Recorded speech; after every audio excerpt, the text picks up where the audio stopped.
मैं कितनी भी बड़ी बड़ी बातें मन से कर लूं, बहुत बड़ी बड़ी बातें कर लूं, मैं अपने आप को चेंज नहीं करूंगा तो कोई मेरी बात पे कोई तवज्जो नहीं देगा, गौर नहीं फरमाएगा, मानेगा नहीं। और हम किस लिए आए?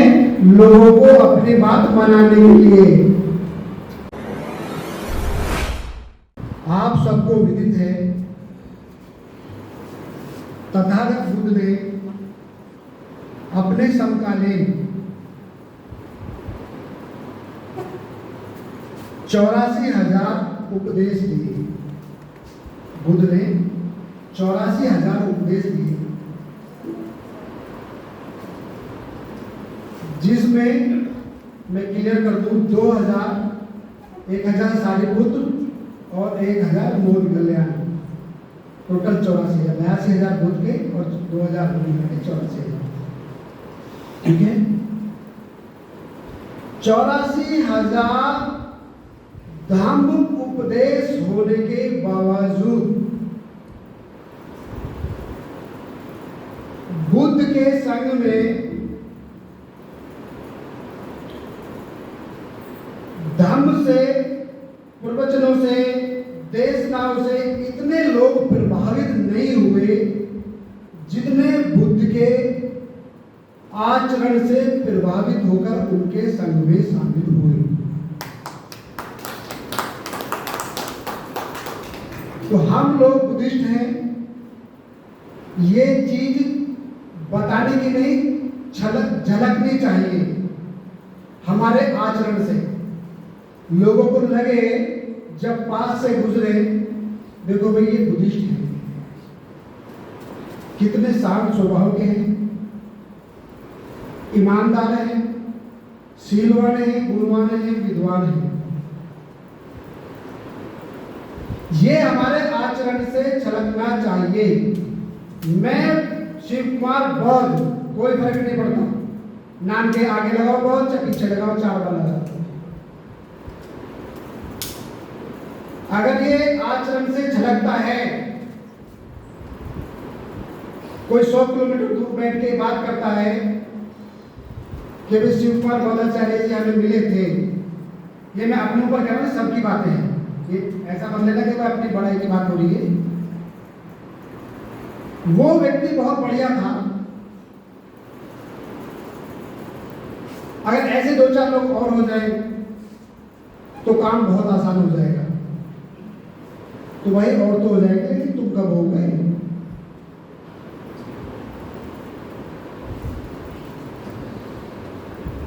हम सबसे पहले सीलों को अपने आचरण में लाएं। अभी हमने सील बोले, अब सीलों की व्याख्या आप लोगों ने बहुत बहुत बार सुनी हुई है, उसको करना कोई जरूरी नहीं।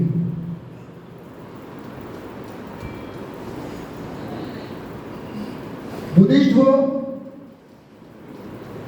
बाबा साहब की विचारधारा से जुड़े हुए हो, जमीन से जुड़े हो, इस देश के आप शासक हो, इस देश के मालिक हो, इस देश के शासकों की हम संतान हैं, तो विद्वता हमसे झलकनी चाहिए, हमारे आचरण से, हमारे व्यक्तित्व से।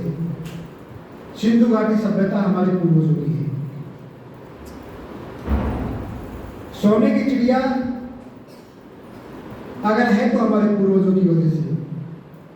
विश्व गुरु अगर है हमारा देश तो हमारे पूर्वजों की वजह से, हम उनकी संतान हैं। बीच में बहुत सारी चीजें आई जिनकी वजह से हम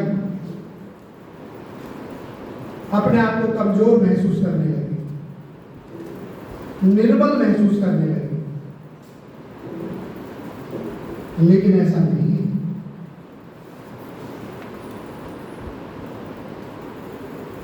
कोरेगांव का आंदोलन, लड़ाई, वो जंग हमें ये बताती है कि हम सूरवीरों की संतान हैं। बाबा साहब, ज्योतिबा फूले साहब और तमाम महापुरुष हमें ये बताते हैं कि हम उनकी संतान हैं, हम महापुरुषों की, उनकी जनरेशन है, उनकी ब्लड है। तो हम अपने आप को कहीं से भी निर्बल महसूस ना करें, लेकिन कर लिया क्या करें, व्यवस्था ऐसी आ गई। अभी एक छोटे से उदाहरण से मैं अपनी बात को आगे बढ़ाऊंगा। ये कितने का नोट है, कितने में चलेगा बाजार में? 500 में चलेगा। अब मैं इसको कुचल दूं और जूते से मानो मैंने इसको कूटा, चबा लिया, मारा, पीटा, कूटा, इसको खूब जितना मैं सता सकता था सताया, और फिर मैंने इसको ऐसा किया। अब कितने में चलेगा? यही हुआ है हमारे साथ हजारों साल। हम लोग कमजोर नहीं हैं, हम मान के बैठे हैं हम कमजोर हैं, हम सीलवान हैं, गुणवान हैं, झगड़ा नहीं चाहते हैं। लेकिन इसका मतलब ये भी नहीं है कि हम विरोध भी ना करें विरोधियों का। हमारे साथ गलत होता रहे, रोज संविधान एक एक पेज पढ़ता जाए और हम बैठे हुए देखते रहे, ऐसा भी नहीं होना चाहिए। जो तिलमाही तेल है जो चकमक में आग, जो तिलमाही तेल है जो चकमक में आग, तेरा भविष्य संविधान में है, जाग सके तो जाग।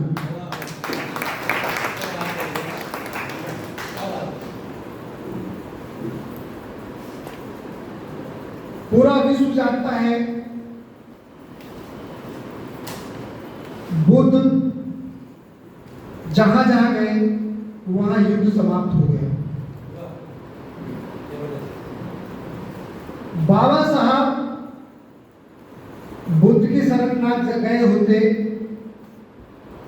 और उन्होंने बहुत पहले से लगभग 1930 से काम स्टार्ट नहीं कर दिया होता और संविधान ना लिखा होता तो यहाँ देश में पूरी क्रांति होती। हमारे संविधान के हर पेज पे बुद्ध छपा है, छपा है मतलब झलकता है। तो बाबा साहब ने बहुत बड़ी क्रांति होने से रोकी। क्यों, कैसे रोक पाई? बुद्ध की वजह से रोक पाई।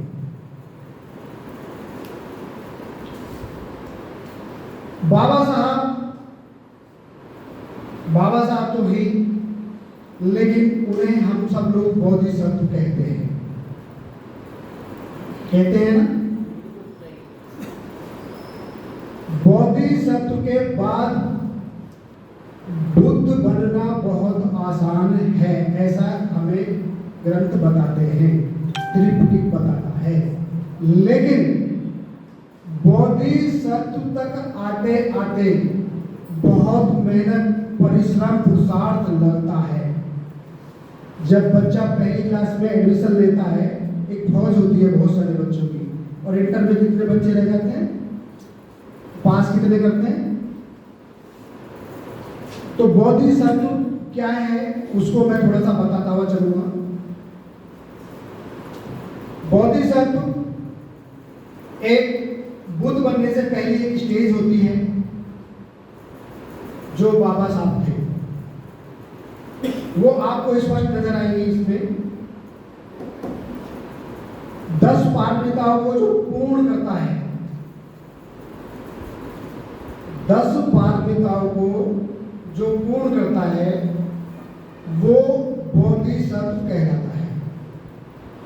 और जो बोधिसत्व बन जाते हैं फिर वो शुद्ध बुद्ध हो जाते हैं, मुक्त हो जाते हैं, जैसे सम्यक तथागत गौतम बुद्ध। तो पहली जो पारमिता है वो कौन सी है, चाहो तो आप नोट भी कर सकते हो। पहली पारमिता है प्रज्ञा पारमिता। ये जिन लोगों ने बाबा साहब को पढ़ा है, जाना है, मानने के बाद नहीं करना, जिन लोगों ने बाबा साहब को पढ़ा है और जाना है, वो लोग इन चीजों को महसूस करते चले जाएंगे। हाँ, ये सब उनके जीवन में हुआ, उन्होंने किया, इनको पूर्ण किया। उपाधि ऐसे ही नहीं मिलती है। प्रज्ञा पारमिता, ये प्रज्ञा पारमिता क्या होती है? ये होती है यथाभूत ज्ञान दर्शन, प्रज्ञा पारमिता, यानी जैसा है उसे वैसा ही प्रेजेंट करना, वैसा ही उसे मानना, वैसा ही लोगों के सामने उसको बताना, किसी भी तरह का तिल मात्र भी उसमें मिश्रण नहीं करना। ये हुई किताबी बात, मोटी बात। लेकिन ये सब चीजें आती है विपස්සना से, ज्यादा गहराई से जो समझ पाएंगे। प्रज्ञा पारमिता, यथाभूत ज्ञान दर्शन। दूसरी है उपेक्षा पारमिता। इसमें होता है सुख दुख में समता भाव बनाए रखना। व्यक्ति जरा सा कुछ हुआ तो विचलित हो गया, दुखी हो गया, और जरा सा सम्मान मिला तो प्रफुल्लित हो गया, फूला नहीं समारा, नाचा नाचा फिरा स्टेज पे। तो उपेक्षा पारमिता का मतलब है सुख दुख में समान भाव बनाए रखना। एक छोटी सी कहानी आपको बताऊं, शायद आपने पिक्चर देखी होगी, आई थी, जिसमें दामोद जो चीन चले गए थे, उनका नाम था भक्ते बौद्धि धर्मन, बुद्ध हुए वो भी। बौद्धि धर्मन जब इंडिया से चीन चले गए तो वहां के राजा ने उनका बहुत सम्मान किया। विद्वान थे, उच्च कोटि के विद्वान, क्योंकि मार्शल आर्ट वगैरह सब उन्हीं की देन है। फूल माला उसको बुला दिया, दरबार सजा हुआ था। तो सम्मान के बाद बौद्धि धर्मन ने अपने पैर से चप्पल निकाल के अपने सिर पे रख ली। सब लोग चकित रह गए, सभा लगी हुई थी कि भाई ये क्या हुआ, ऐसा क्यों कर रहे, क्या गलती हो गई हमसे, राजा तुमसे चकित होकर खड़ा हो गया, अभी क्या हुआ, ऐसे कैसे हमसे भूल हुई। आपसे भूल नहीं हुई है, आपने जो मुझे सम्मान दिया है, मैं खुद का खुद से अपमान करके उसे बैलेंस कर रहा हूं। सुख दुख में समान भाव बनाए रखना है उपेक्षा पारमिता। ये हम लोगों के आचरण में छलकना चाहिए। बाबा साहब ये सब देखो, आप बिल्कुल दिमाग में घूमती नहीं बातें बाबा साहब की। कई बाबा साहब ने अपने जीवन में एक उंगली तक नहीं उठाई, और कितना बड़ा वो काम करेंगे। तीसरा है मैत्री पारमिता। मैत्री, मैत्री करुणा मुदिता। हम लोग लोगों पे मैत्री रखेंगे, करुणा, और जब हम करुणा रखेंगे, किसी पे मैत्री रखेंगे, मैं यकीन के साथ कह सकता हूँ, श्रीलंका में घूम के आया हूँ, वहां के लोगों के चेहरे पे इतनी मुदिता, इतनी मुदिता, इतनी प्रसन्नता। देवकीनंदन जी भी हमारे साथ थे, जयपाल भारती जी भी, हम लोग उनके चेहरे देख रहे थे, उनसे देखने में हम गोरे लग रहे थे, लेकिन इतनी प्रसन्न और इतनी शांति उनके चेहरे पे थी। क्यों? क्योंकि उनके घरों में, उनके मनों में बुद्ध समाये। मैत्री करुणा जब हमारे अंदर होगी तो मुदिता स्वतः ही चेहरे से छलकती है। वो स्माइल का वो प्लीज की जरूरत नहीं है। तीसरी, चौथी है सत्य पारमिता। हर समय सत्य ही बोलना, झूठ का सहारा नहीं लेना। जब हम सत्य बोलेंगे, हो सकता है ये सत्य कभी हमें परेशान कर दे थोड़ी बहुत देर के लिए, लेकिन सत्य बोलने वाला व्यक्ति जब शाम को भोजन करके सोता है ना, आराम करने के लिए लेटता है, तो इतनी फर्स्ट क्लास उसको नींद आती है तो सुबह को अपने एकदम बिल्कुल फ्रेश होता है। और झूठ बोलने वाला बोल तो किसी को झूठ जाके, अरे कहीं रात को ना दे जी, मैंने बोल दिया 5,000 रुपये दे देते, उनको कहते अभी ना दे, तो झूठ, अब झूठ बोल दिया। मैं कहूँ देवी जी मैं आपसे सुबह मिलूंगा और मैं आपसे सुबह बात करूंगा, हाँ आपका कुछ लेन देन है, मैं सुबह करूंगा, तो बात सत्य होगी। अब ये झूठ मतलब एक उदाहरण है छोटा सा, वैसे ही तो हमें हमेशा सत्य का ही पालन करना चाहिए। सत्य बोलने वाले लोग हमेशा प्रसन्न रहते हैं। वीर्य यानी पुरुषार्थ, परिश्रम करना चाहिए। वीर्य पारमिता, पुरुषार्थ, परिश्रम। पुरुषार्थ कैसा?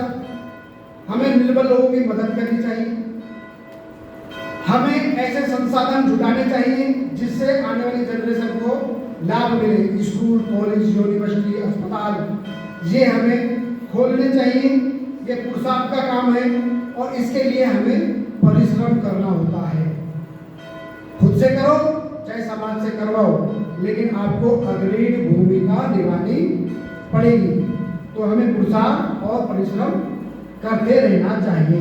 अगर हम बुद्धिस्ट हैं तो छलकेगा, 100% छलकेगा। जब रास्ते से गुजरोगे तो लोग कहेंगे देखो ये भी बुद्धिस्ट है, ये वही बुद्धिस्ट है जो कल कभी अंधविश्वास और पाखंडवाद से घिरा हुआ था तो हमेशा तनाव में रहता था। आज देखो कितना प्रसन्न और चेहरे से मुद्रिता झलक रही है। छठा है शांति पारमिता।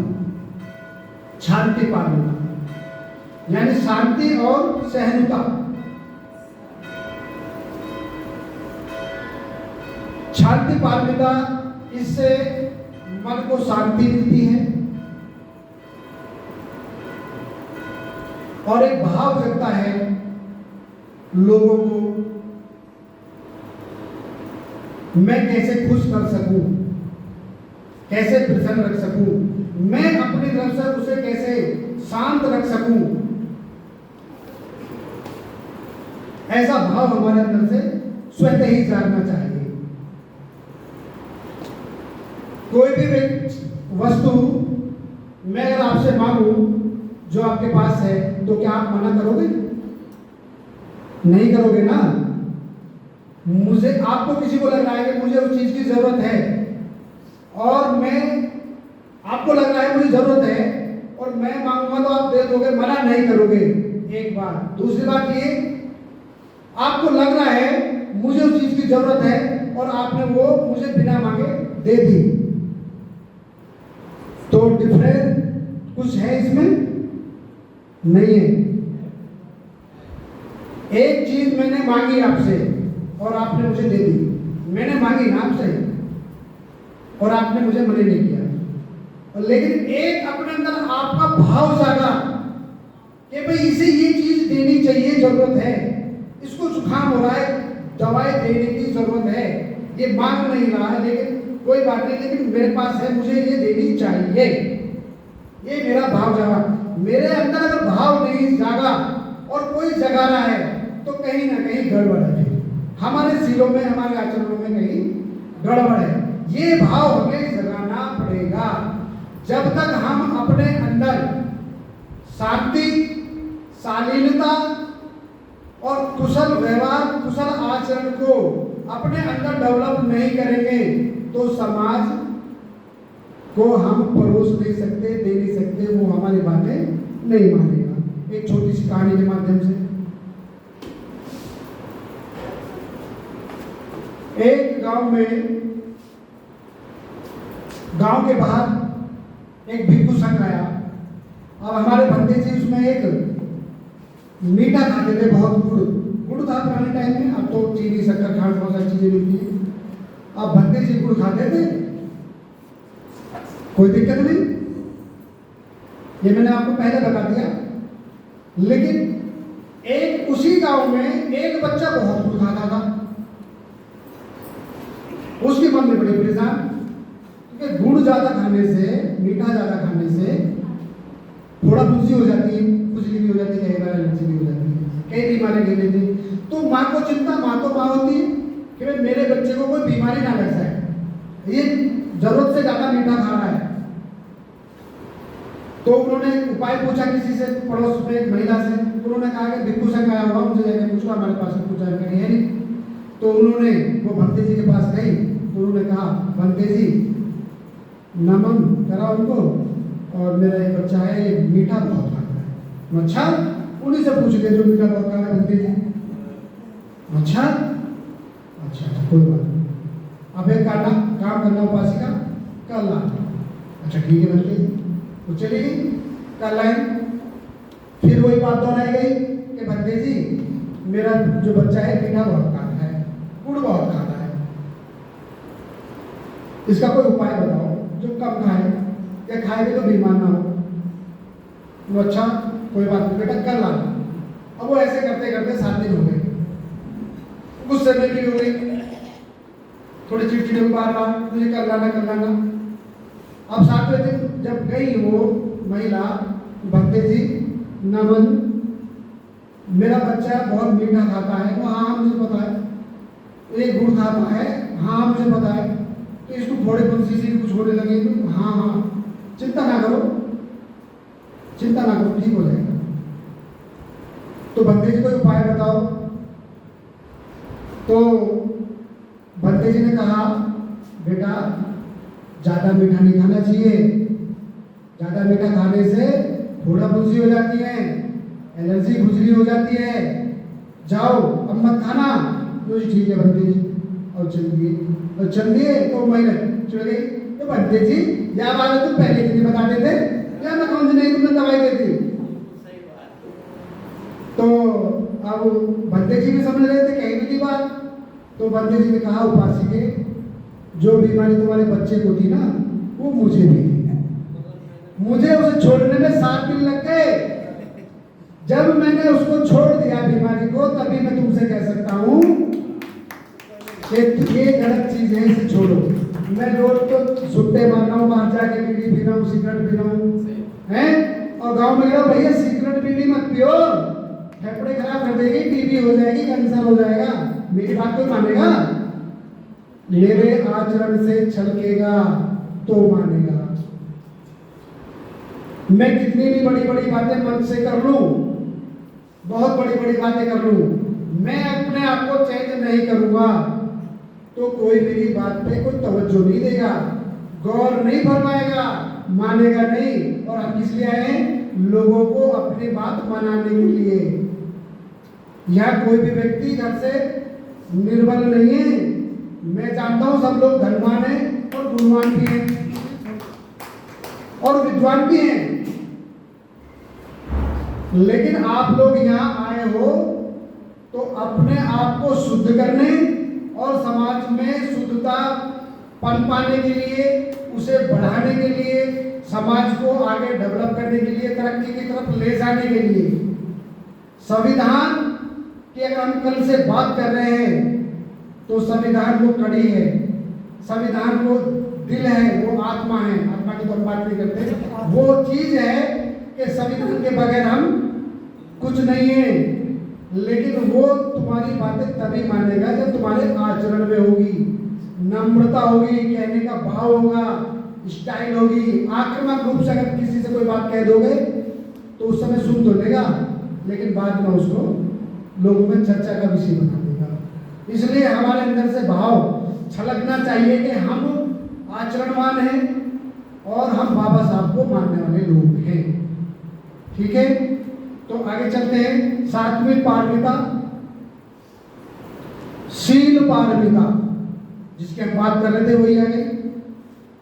शील सदाचार का पालन करना, ये बौद्धों की पहचान होती है।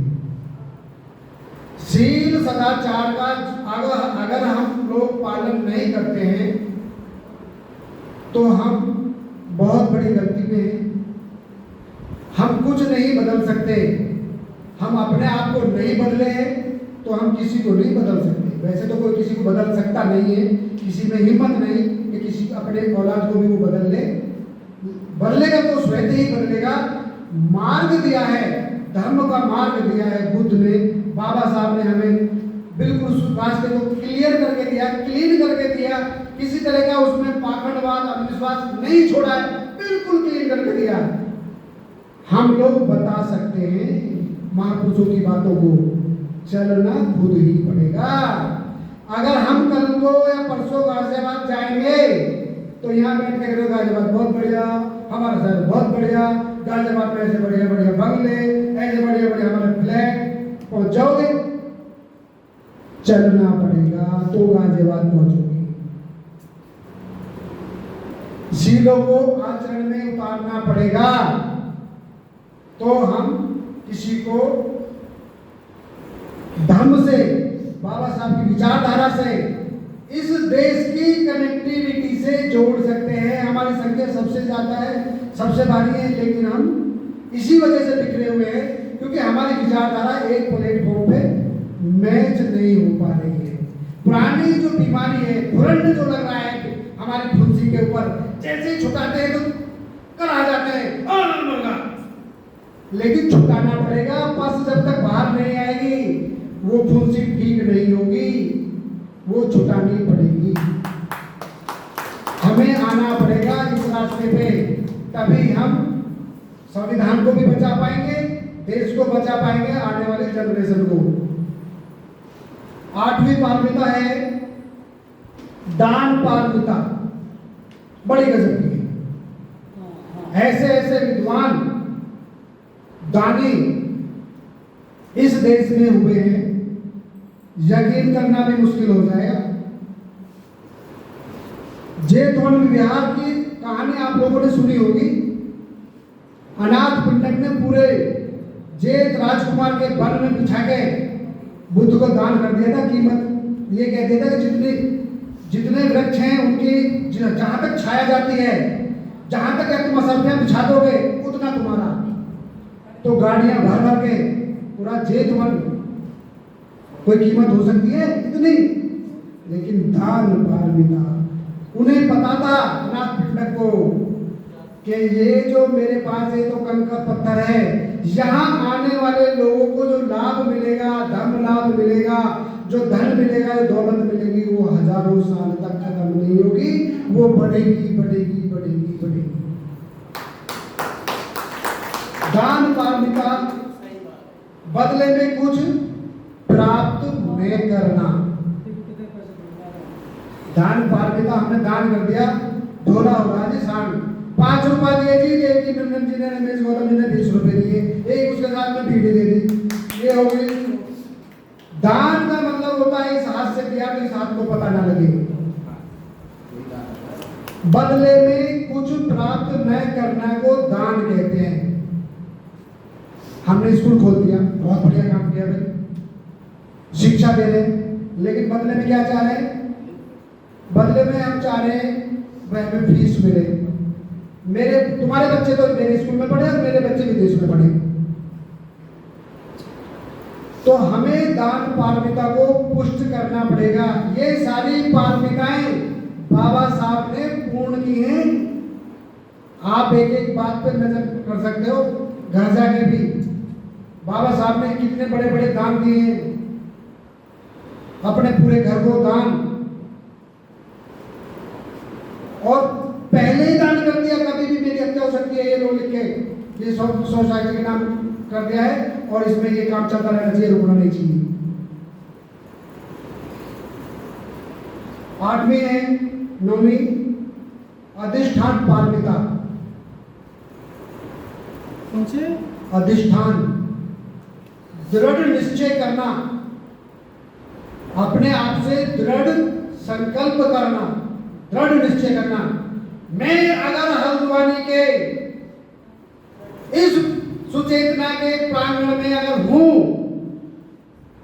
तो मैं यहां से ये निश्चय करके आज जाता हूं कि यहां से जाने के बाद कम से कम 5 लोगों को उस ब्राह्मणवादी व्यवस्था से निकाल के बाबा साहब और बुद्ध की विचारधारा से जोड़ूंगा। ये मेरा संकल्प होना चाहिए, ये निश्चय होना चाहिए, ये निश्चय होना चाहिए कि मैं कम से कम 5 लोगों को संविधान जाके दूंगा और संविधान की उसको जानकारी दूंगा, उसको प्रेरित करूंगा कि वो पढ़े। अगर वो पढ़ेगा, संविधान को पढ़ेगा तो ही जिंदा रह पाएगा। संविधान जिंदा है तो हम जिंदे रह पाएंगे। इसे कहते हैं दृढ़ निश्चय, अधिष्ठान लेना अपने आप से, किसी और से नहीं है। 10वीं पारमिता है अभिनिष्क्रमण पारमिता। अभिनिष्क्रमण,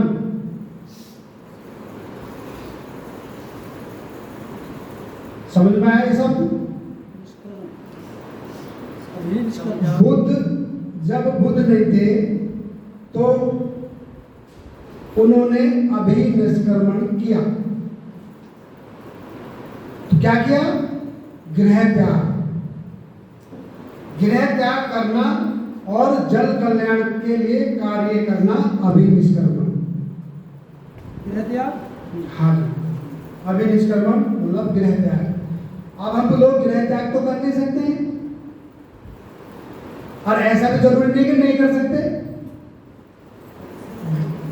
घर में रहने कितने, सोने की इंतजाम, कोई 11 बजे जा रहा, कोई 12 बजे सुबह उठ के फिर चलते। लेकिन बहुत सारे लोग तो ऐसे हैं एक महीने में घर आते हैं। बहुत सारे लोग बिजनेस के पर्पज से और बहुत सारे लोग मिशन के काम से। मैं भी सबके साथ महीनों बाहर रहा हूँ। तो मॉडर्न अभिनिष्क्रमण हो सकता, कह सकते हैं मॉडर्न भक्ते, सफेद वस्त्र वाले जो काम कर रहे हैं। तो मॉडर्न अभिनिष्क्रमण यानी हम लोगों को ये अपने आप से निश्चय करना है कि भाई मुझे जमात पे जाना है 1 हफ्ते के लिए, अभिनिष्क्रमण हो गया मेरा।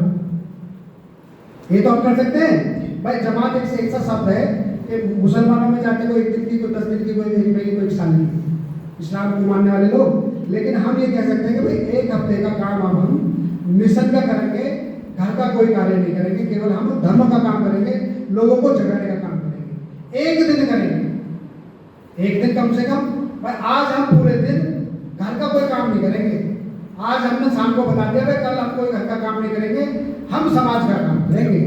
गृह त्याग, रोटी भी बाहर खाएंगे, मिलेंगी तो, नहीं तो बना के खाने नहीं मिलेंगे। तो अभिनिष्क्रमण मतलब गृह त्याग हम लोगों को ये भी करना चाहिए। जब ये अब ये 10 पारमिताएं हो जाती हैं पूर्ण, तो जो इन 10 पारमिताओं को पूर्ण कर लेता है वो बोधिसत्व कहलाता है।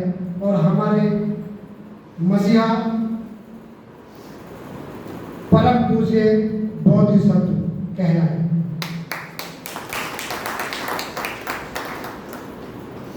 ठीक है, आचरण की बात आज इतनी ज्यादा तो आप समझदार हैं, बात इतनी है। अगर जो हमारे आचरण में है हम वही परोसेंगे। अब आप कैसे बनना चाह रहे, कैसा चाह रहे हो, बनना नहीं, कैसा लोगों से चाह रहे हो। अब जैसा आप लोगों से चाह रहे हो ना अपने लिए, सब प्यार के, गुस्से के, आक्रमण, अब आपको वैसे ही अपने अंदर वो पहले डेवलप करने पड़ेंगे। मजा बहुत आता है, बहुत आनंद आता है। मैं अपने अनुभव से बता सकता हूं, अगर हम बुद्धिस्ट हैं, कह रहे हैं नाम अपने आप को, उठाओ जरा एक बार हाथ। कौन कौन है जो नहीं है बुद्धिस्ट, वो हाथ नाम है। देखो अब मैं कभी कुछ पूछ लूं तो हाथ नहीं उठाए। सारे लोग बुद्धिस्ट मैं जानता हूं, सब लोग हैं। जो लोग बुद्धि से काम करते हैं और सारे लोग शीलवान नहीं है मैं जानता हूं। लेकिन बुद्ध को समझने के लिए आप लोगों को विपස්සना करनी पड़ेगी। अगर आप बुद्धिस्ट कहलाना चाहते हो और सही इन पारमिताओं का महत्व समझना चाहते हो तो आपको एक 10 दिन का शिविर, कम से कम 10 दिन का विपස්සना का शिविर करना पड़ेगा। विपස්සना का शिविर करोगे तो आप बुद्ध को समझ लोगे। और बाबा साहब को अगर समझना है तो बाबा साहब का लिखा हुआ इतिहास पढ़ो, हम बाबा साहब को समझ जाएंगे। मेरा सब्जेक्ट आज यही समाप्त होता है। और आप लोगों ने बड़े ध्यान से सुना, उसके लिए बहुत बहुत बहुत दिल की गहराइयों से आप लोगों का साधुवाद। सब्सक्राइब करें आपके अपने चैनल समतावाज टीवी को, बेल आइकन दबाना ना भूलें सबसे पहले हमारी वीडियो देखने के लिए।